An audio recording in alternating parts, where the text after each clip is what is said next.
We're going to do something like ChatGPT. Before ChatGPT announced or rolled out, our ideas were independent. So we brought all the different teams together, the IoT, the cloud computing, the network, to form one single product. And the world was wow.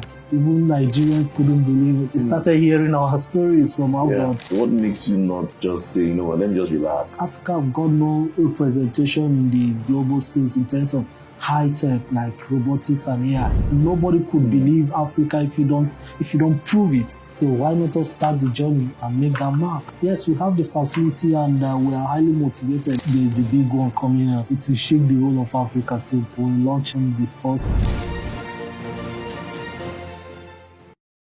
Like, what exactly is going on in your mind to invest in doing this and ensuring that this is actually done from Africa? And I feel like a lot of stories need to be told, about the great work that you guys are doing here. I started being inspired when growing up. I see that I have restrictions to these technologies I can use as a Nigerian.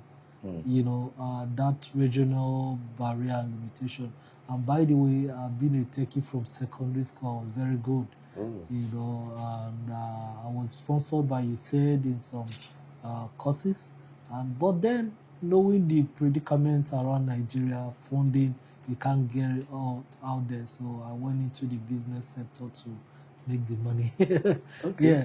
So, and after that, I felt it was time for me to make impact in technology space across Africa. So I felt I should bridge technology gap. There are a lot of technology gaps. So, and then come up with solutions that are tailored to the need of Africa. Because over time, Africa keep consuming technology that wasn't designed for them. Take for example, I know those days when people buy Tokumbo cars, they say they will go and change the radiator because that is double cell and all that. Yes. It wasn't designed for Nigeria and all that, So same is also applicable in the space of technology. So first of all, what we try to do is to tour around the globe to know the state of art of technology, what's going on. And we started it like a STEM. Science, technology, engineering, and mathematics. Are you an engineering person? Yeah, I'm in the field, industrial chemist. Industrial chemist. Yeah, I've been able to develop. I also did ICT, and then on the area of development and AI as well. So after which we came back, and by the way, one of my kind of backbone was agriculture. It was funding the projects for us. Really? Yeah. So we set up one of the best STEM laboratory across Africa, and STEM is all about research and deployment. So we started setting up the different teams, the hardware team, the software. Even within the software, there are sub teams. Then the requirement for infrastructure started coming up. Okay, you want to do what is the state of art, because that's what we say we want to do. We don't want to be left behind, 5 years behind. After technologies have been left, we are coming to start with it. So we climb to the top as a kind of outcome of our tour. We know what every other persons are working on, the AI, the likes of robots, and the rest of that. Let's do something big, guys. Yes, we have the facility and we are highly motivated. Let's do some. Africa have got no representation in the global space in terms of high tech like robotics and AI. So why not us start the journey and make that mark? So that was how we started. The team was like, can we do it? And by the way, we tried to get some parts, already made, but nobody's willing to let go. Everybody's still also currently working. You can't say there's one full-blown company selling robots. And so when we started, I said, then it's good, let's compete. So we started ordering part, building from scratch, which led to the launch of the first one. But prior to that, there are requirements we need in order to run AI, to keep testing, building models, which is the computing power, the GPUs. So we tend to buy in our capacity. We spend money. Can we even get GPUs in Africa right now? Because I even heard that the waiting list is like 2 years long. Yeah, it's very rare actually. So we use some technology to put up some different components of GPUs together, to some point to retrain at least, and also to allow us own our model.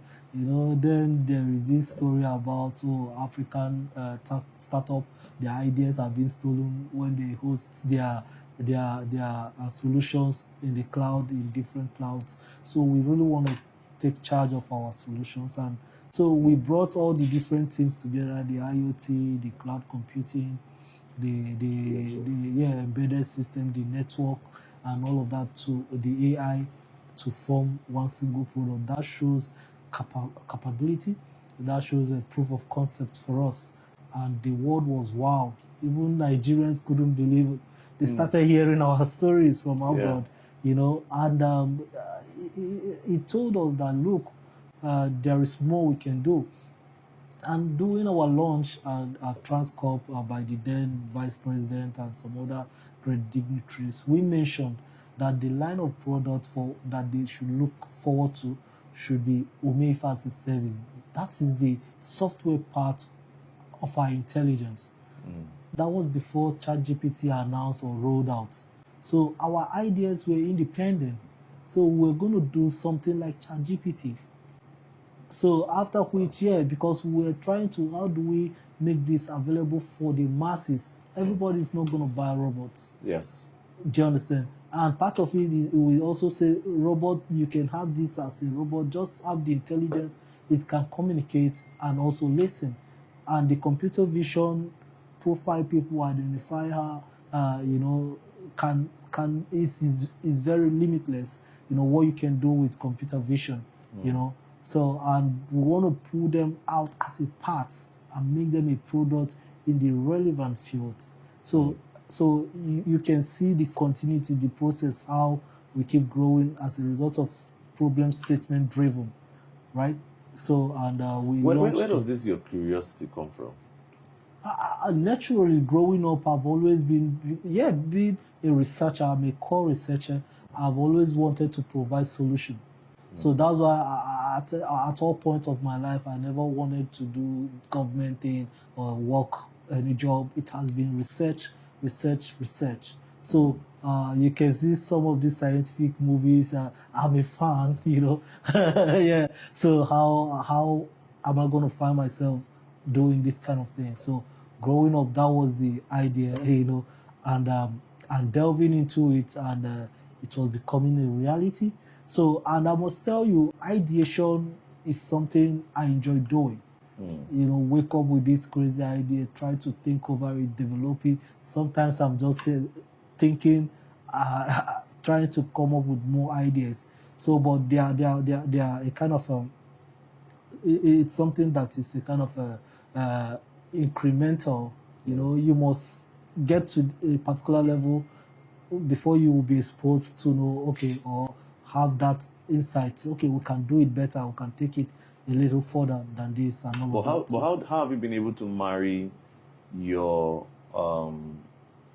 ideas with the sometimes hard realities of building from Africa? Yeah, I saw that from beginning. Okay, I was privileged to I think serve in an NNPC refinery, Port Harcourt. I saw how typical Africa organization of producing facility works. So it's something I don't want to do. Do you understand? So I know what are the problems of Africa and Nigeria. Number one, funding, and also patriotism. You will see an African man will prefer to buy a foreign-made product than the local one. So I was not going to bank on anybody to fund me. So I went to do the conventional business, What aspects? Yeah, it cut across different aspects, including construction chemicals. Including, at some point we're doing a kind of interior decor, a company. So you went into brick and mortar? No, I had to make the money. I was in stock, but stock crashed. I was doing very well in stock, the secondary trading. Yes. And it crashed. So, and then finally agriculture, the mechanized farming, and then eventually export of commodity to the US, to Europe, and, because we must keep the money coming. Then, importation of I think some gypsy, you know. So we grew a very big business from there, and that became a backbone and the comfort, So it's piece. almost like So you had a goal, and to achieve your goal, I must have a stepping you stone. had a stepping stone, Yeah, and then you use that as a stepping stone to get closer to your goal. exactly. So Wow. when I was funding, people were like, "Oh, yeah," because I know it's not something that is gonna bring me funding 1 year to, and all of that. And nobody could believe Africa if you don't prove it. Wow. Yeah. So nobody's gonna believe you. So you're talking to me because you've seen something. If I was waiting to say I can do this, I need you to come, everybody come and support me. Of course, I'll be a laughing stock, right? So, but I just saw that taking a step, it kind of unveils other hidden opportunities. So how did you Yeah, so manage? I'm trying to get into the mental framework. How did you manage the fact that, I mean, most people, I mean, some people have dreams, they make money, they forget about it. Some people have dreams, as they pursue the money that they are looking for to get the dream, like you, they just say, I beg, let me go. Some people will say, I don't even want to take the risk. Or they say, what makes you not do that? And what makes you, because in pursuing a dream, there's always that challenge, right? What makes you not just say, you know what, let me just relax, and be taken care of? Why am I doing this? Because I'm not necessarily, this is not my source of money, so why do I want to do it? yeah, from day one, it wasn't all about the money. I've made it clear is the impact. And sometimes when I speak with my colleagues, I tell them we will be privileged to be solution providers for our own continent, for our own fatherland. And our children will hear our story. But no matter how you make money, your story may hardly continue, but impacts speak louder than money. So it was not all about my belly, nor luxury for me. I've kept luxury aside because and chose impacts. And believe me, it has been the same all the way. Otherwise, I can easily quit. Or if it's all about look, man must survive, anything. Oh, I was good with other things I was doing. Yeah, but I chose this path because it's an heavy investment that went in, and you may come, you may hardly see. Do you understand? Even setting up our labs is all started there. Yeah. Sometimes some colleagues will come, Kai, I can't do what you're doing. Anything that won't give me my money back in 6 months, in 3 months, in 1 month, forget it. So, but it's not all about that, it was Abraham Lincoln that says that when people don't live their vision, when they don't do anything, like kind of living a goal, then they may even die. Yes. So it's not about you have the money, you're not going to eat from money. So I think it's the impact part. And So the fulfillment. bridging technology gap across Africa, and kind of tailoring down the problem into solution, with technology. So that was how we came about other application of AI. And good thing, ChatGPT, we weren't shaking. We launched our own, even though they had more advantage in terms of computing power and data. But it was still encouraging, coming from Africa.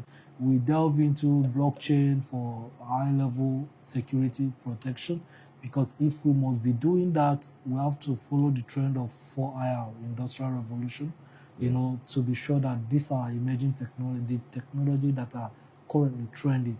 So we'll play around with it. And then the digital literacy came up, and now there's the big one coming up. Yeah, it will shake the whole of Africa soon. Which is that? On health.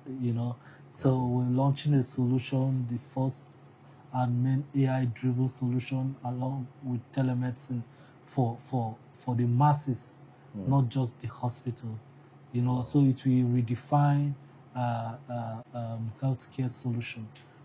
So, and I'm happy to have a conversation around that.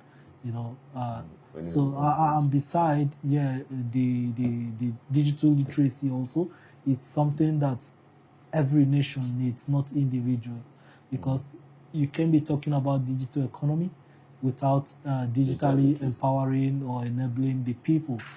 The Naira redesign didn't work through because that was a lacking, a kind of solution around the people, because so many people have never used mobile banking.